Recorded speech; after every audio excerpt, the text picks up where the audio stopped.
إن الحمد لله نحمده ونستعينه ونستغفره ونعوذ بالله من شرور أنفسنا ومن سيئات أعمالنا من يهده الله فلا مضل له ومن يضلله فلا هادي له وأشهد أن لا إله إلا الله وحده لا شريك له وأشهد أن لا إله إلا الله وحده لا شريك له وأشهد أن محمدا عبده ورسوله صفيه وخليله أرسله الله بالهدى ودين الحق ليظهره على الدين كله ولو كره المشركون. يا أيها الذين آمنوا اتقوا الله حق تقاته ولا تموتن إلا وأنتم مسلمون.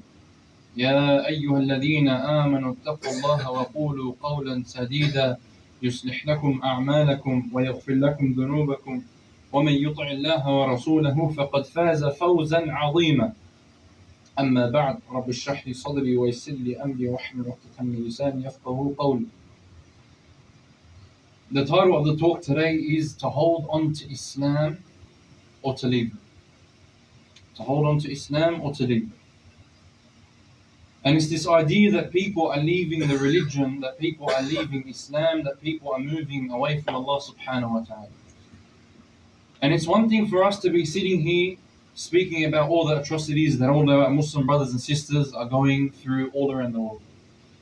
It's one thing for us to be sitting here talking about the brothers and sisters in Morocco who are going through the earthquake. It's one thing for us to be sitting here talking about our brothers and sisters in Libya who are going through those floods. And we're sitting here receiving those updates every single day of the death count going even further and further up every single day. It's one thing for our Muslim brothers and sisters, it's one thing for us as an ummah to be tested tangibly and physically, but a test of our spirits and a test of our theologies is a whole other thing. A test of our yaqeen and a test of our certainty is a whole other thing. It's a whole other thing for us to sit here talking about how as Muslims we're buckling under pressure. It's a whole other thing for us to talk about this idea that our Muslims are buckling under pressure. And we have people who are moving away from Allah subhanahu wa ta'ala. We have people who are thinking, you know what, I don't want to wake up for this Fajr. You have people who we have to, like we're sitting here convincing people you have to come to the mosque. Or you have to convince people to come for a salah that's not Friday Jum'ah. Right? Quickly, I want to talk to you about business studies in Year 12. We're talking about this concept of product differentiation. Product differentiation. Differentiating your product from the thousands of other products that are on the market that are the exact same as your product. Yeah? You need to convince the buyer, you need to convince the customer, why should you buy what I have to offer versus all the other thousand? Now take that concept of product differentiation and apply it to you as a Muslim amidst an ummah of thousands and millions of such amazing Muslims. An ummah that is so vast and it is so massive that you know you're going to be resurrected next to on Yawm al-Qiyamah. I was talking to one of my friends recently about Umrah, how it's so humbling going to Mecca and Medina. That we sit here and we see ourselves something that, you know what, I come every single Friday to Jum'ah, or I pray all my 5 daily prayers, I'm good. And then you go to Umrah and you see in Mecca and Medina, you see all of these people who have uplifted, who have uprooted their whole entire lives, who have left everything behind. They have all the exact same family and friends and financial security and jobs and community and home. They have all the same things that we have, those same things that we're not prepared to leave behind. They have all those exact same things, yet they've left it behind. Why? So that they can, instead of praying at Macquarie Musalla on a Thursday night Isha, they want to pray in the Haram Thursday night Isha. Why? Why do they leave their whole life behind? Because you know what, I want to die so that I can be buried in the Baqi', so on Yawm al-Qiyamah, Rasulullah sallallahu alayhi wa sallam can intercede for me. Alright, so these are the people that we're going up against. And you see there's millions and millions of them, and all they do is they're at the Haram day and night 24/7, they're worshipping Allah.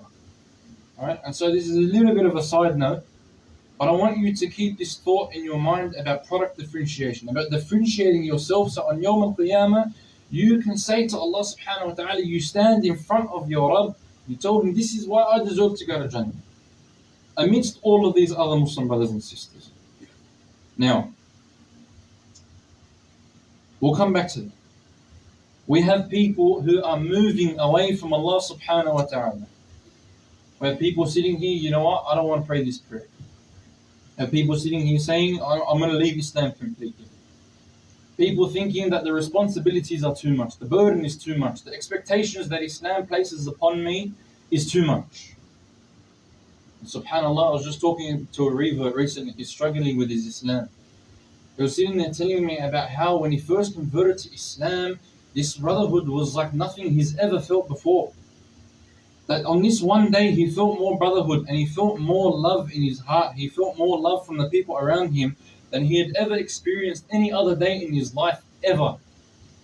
And the 6 or 7 weeks leading up to his conversion, every single person around him, all they did, it was their number one priority. It was all anyone ever thought about around him.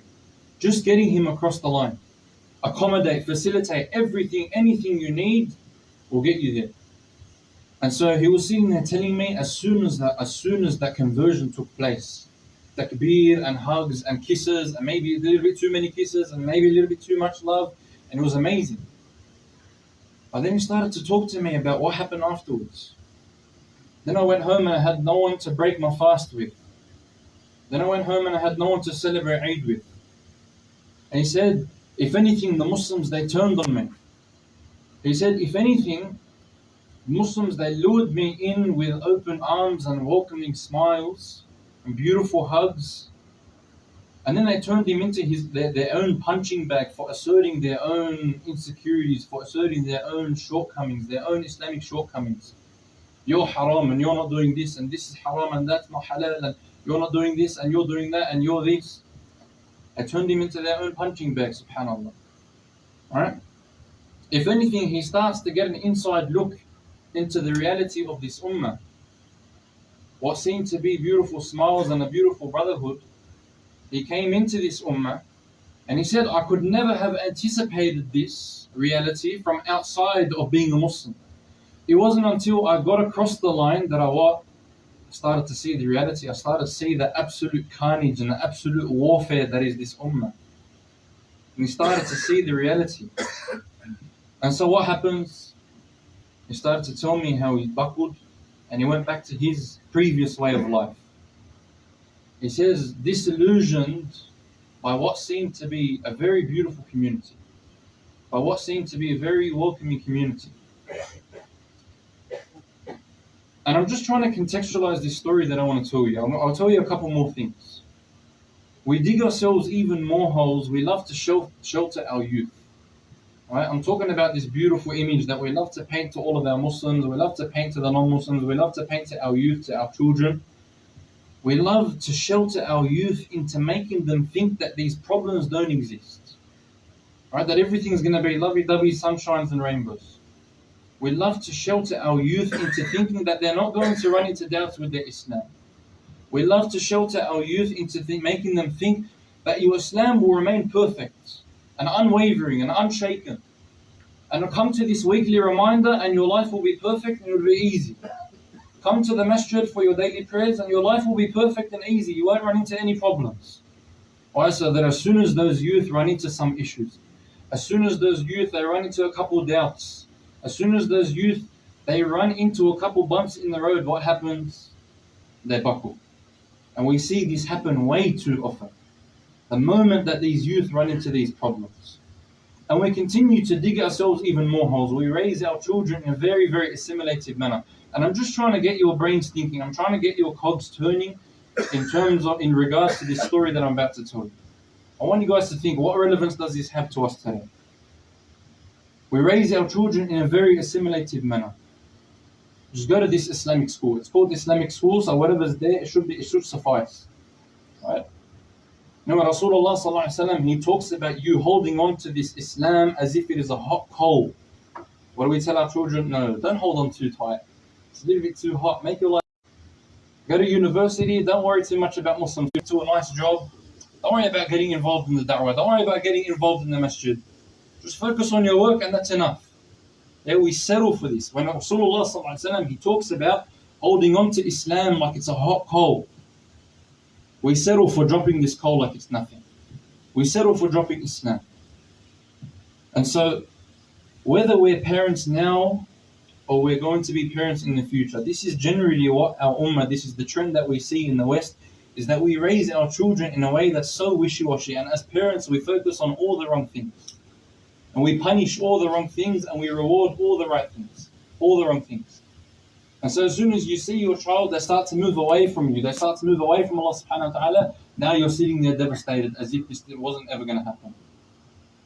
But what am I getting to? A very interesting question comes about. A very interesting question comes about. And this talk is in regards to all the things that I've just mentioned. The revert, the struggling Muslim, the new Muslim, the Muslim with so much on his mind, the Muslim with so many responsibilities, the Muslim who's on the receiving end of a natural disaster, the Muslim who's on the receiving end of oppression, the Muslim who's on the receiving end of the news about his Muslim brothers and sisters being oppressed and going through those disasters, the Muslim with so many hardships, the Muslim with too much on his plate. This talk is in regards to that Muslim. This question is the logical solution to make Islam less burdensome? Is the logical solution to make Islam less demanding? Is the solution to make it easier for people so that people don't run away from it? So that people don't run away from the responsibilities that Islam itself prescribes upon them? Is the solution to keep watering down Islam for our youth so that they can find it digestible? And is the solution to lead with this mindset of, you know what, as long as they still associate themselves with Islam, as long as they still call themselves Muhammad or Abdullah, as long as they still associate themselves with the masjid, then it's all good. Is the solution to settle? To settle? Is this our solution? Is the solution to change Islam to make it easier for people? And when we do that, more importantly, are we even recognizing the problem in the first place? When we do that, more importantly, are we even recognizing the problem to begin with? Now, with this context in mind, I know I went a little bit this way, a little bit that way, and I went everywhere. With this whole context in mind, I want you to listen to this very short story, and I want you to reconsider your relationship with trials and with tribulations and with hardship and with responsibility and with burden and with this workload that we've got as Muslims. Throughout the seerah of Rasulullah sallallahu alaihi wasallam, we find that there were people who understood that their society was not it.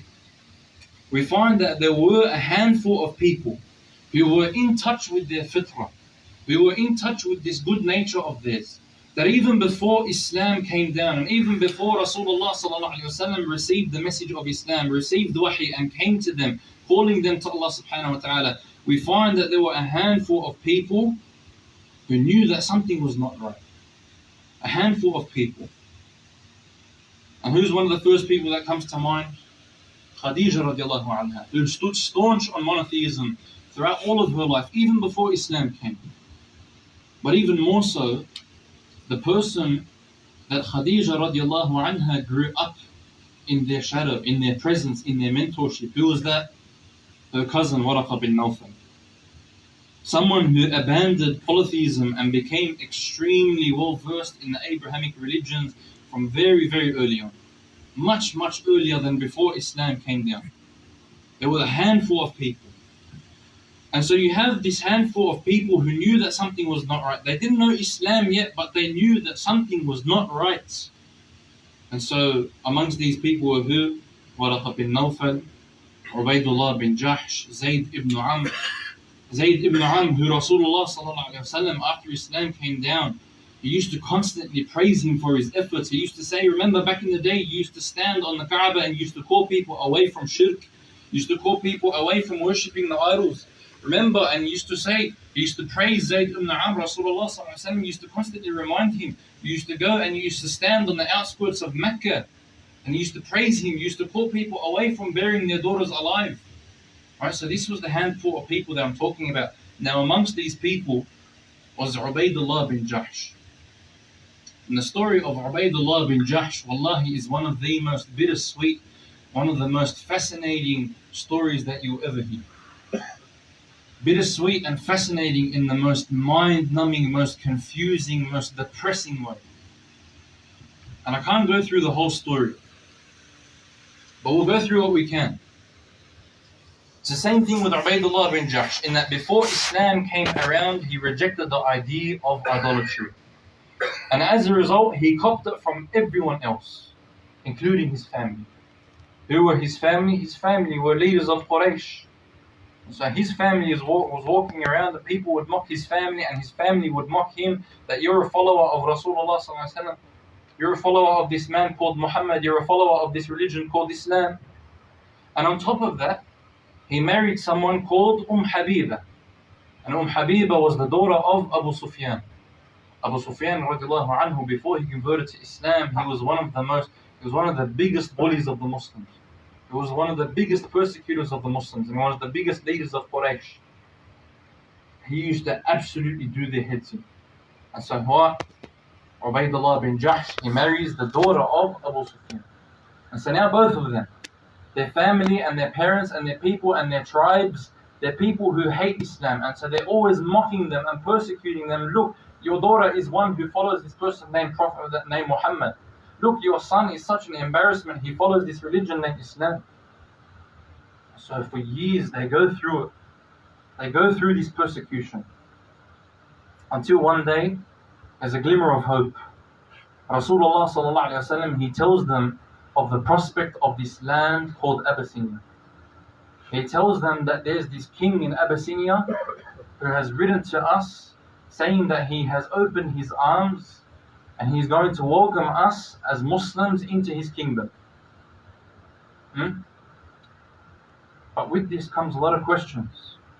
Alright, Rasulullah sallallahu alaihi wasallam, he's praising this Abyssinian king. But when you have a wife, this is your loved one, this is Habiba, this is my wife, and she's pregnant with my child, this is my offspring, this is what's on the line. You're obviously going to ask yourselves questions. This letter that came from this Abyssinian king, was it intercepted by someone? Is this king lying to begin with? So there's things, there's questions, this is a massive risk that's going on through Ubaidullah's head. But I decide, you know what, the persecution here in Mecca is too much. The persecution is too much. And so they cross the Red Sea and they migrate down to Abyssinia. They make the hijrah. What? For the sake of making a life for themselves. They make the migration, and what do you know? They are welcomed with open arms. The Abyssinian king, who the Prophet praised so much, sallallahu alaihi wasallam, welcomed them into his home, and he welcomed them with open arms, absolute open arms. And so this was their happy ending. This was their happy ending. Life becomes easy after this. This is the beautiful environment which us as Muslims, we stand there protesting every single weekend. This is what we yearn for. This is what we want. This is what we want all across the globe. This is what our ummah wants. We want the non-Muslim majority to allow us to practice our deen freely and completely at our own free will. And this is exactly what Ubaidullah bin Jahsh and his wife had. This is exactly what they got. And so not only is this king fully protecting their liberty to worship, this king is also secretly Muslim.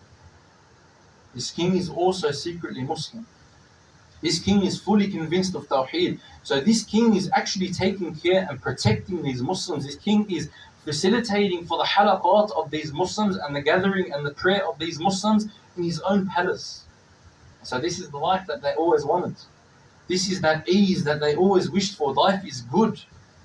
And they become very, very comfortable in Abyssinia. This life is nothing like the pressure and the hardship and the persecution and the trials and the tribulations and the ghadab that Ubaidullah bin Jahsh and the Muslims went through back before they migrated. Life is good. This is the ease that they've always wished for. And then one day, Habiba, she goes to sleep and she dreams a dream. One day, Habiba, she dreams a dream in which her husband has a disfigured face. She dreams a dream in which her husband, Ubaydullah bin Jahsh, is two-faced. And so she wakes up extremely disturbed by this dream, and she confronts her husband about this dream. Tells him, what's going on? Explain this. Does this dream mean anything? And so her husband comes clean. He tells her that I've left Islam. He tells her that not only have I abandoned the religion, but I've also become an alcoholic again. Rewind many years prior, he was an alcoholic. And then he became sober, and then he found Islam. Not only did he go back on his Islam, he also became an alcoholic as well. So after this, subhanallah, he would go on to leave Habiba radiallahu anha, and he would then go on to live the rest of his life in disbelief, dying at a very young age of 39 in disbelief. What a bittersweet, what a mind-baffling ending. That you would go through so much, you would stick through all that persecution, all the trials and all the tribulations, and you would be so staunch on this deen called Islam, and you'd be so content, and you'd be so happy, and everything would be perfect as long as you were still going through all of those things. And then as soon as you remove yourself from that environment, and you have this life of ease that you thought you wished for. You thought you wished for this life of ease. You thought you wished for that grass on the green on the other side. As soon as you get that grass, now you go back on your Islam. Now things start to fall apart. Now you lose your loved one. Now you lose your offspring. Now you lose everything that you ever loved. And so, to this, all I ask is for us to perhaps reconsider this relationship that we have with trials and tribulations. That perhaps that it is a blessing from Allah subhanahu wa ta'ala. Perhaps there is something to be taken from it. Perhaps there is a strength that is given to us from these trials and tribulations. That when Rasulullah sallallahu alaihi wasallam, he talks about how these natural disasters, yes, they are a cleansing. Yes, they are a cleansing for a people who are corrupt. But on the other hand, these trials and tribulations where Allah subhanahu wa ta'ala and Rasulullah sallallahu alaihi wasallam, they talk about in a sense that it is a blessing to the believer. That to go through a trial, to go through a tribulation, to be tested in this life is a sign that Allah subhanahu wa ta'ala loves you. And so I want all of us, please, to sit here and think about what is my relationship with trials and tribulations? What do I expect from this dunya? What do I expect from this life? Is my greener grass in this dunya, or is it in the akhirah? And depending on that answer, should I not find comfort, should I not find peace in the trials and the tribulations that I go through here? Let us rethink our relationship that we have with these trials and tribulations. أقول قولي هذا وأستغفر الله ولكم.